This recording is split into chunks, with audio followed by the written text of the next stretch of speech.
hosted by yours truly, the Garber League.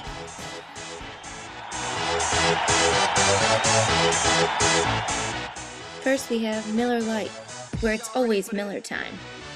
Next we have Coors, the coldest tasting beer in the world. Then we have Busch. Their drinkers head for the mountains. And finally, Budweiser, the king of all beers.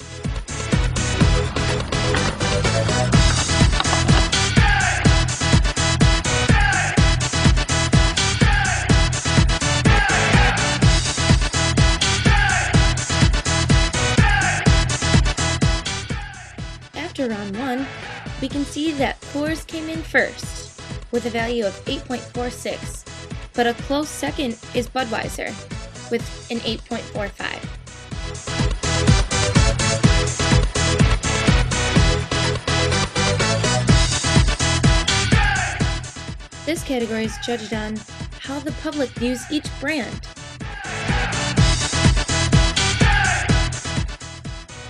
It looks like Coors came out on top again with a value of 8.42. Y'all ready for this?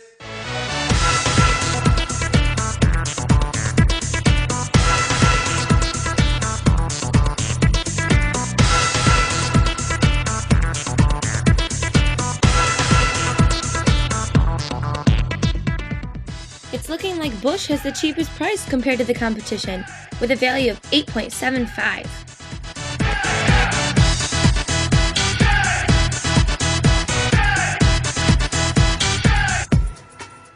This category is judged on how the beer is packaged and what unique things does each brand have. For example, the Vortex bottle with Miller or the Mountains with Coors. And the winner is Miller with a value of 7.94.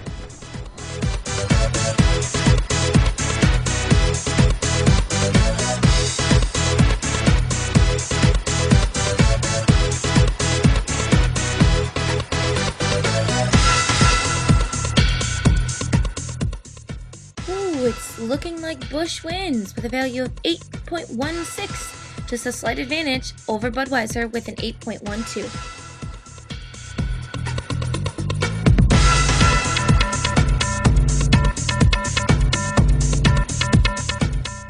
And the winner is Budweiser. When asked which beer our participants would choose, they chose Budweiser.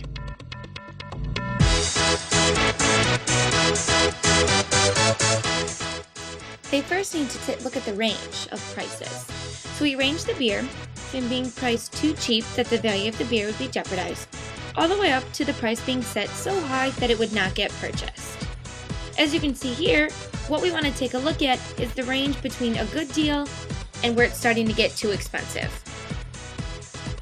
If you take a look at the next graph, you can see that when given the choice, the majority of participants said an appropriate price would be $14, and that's shown here.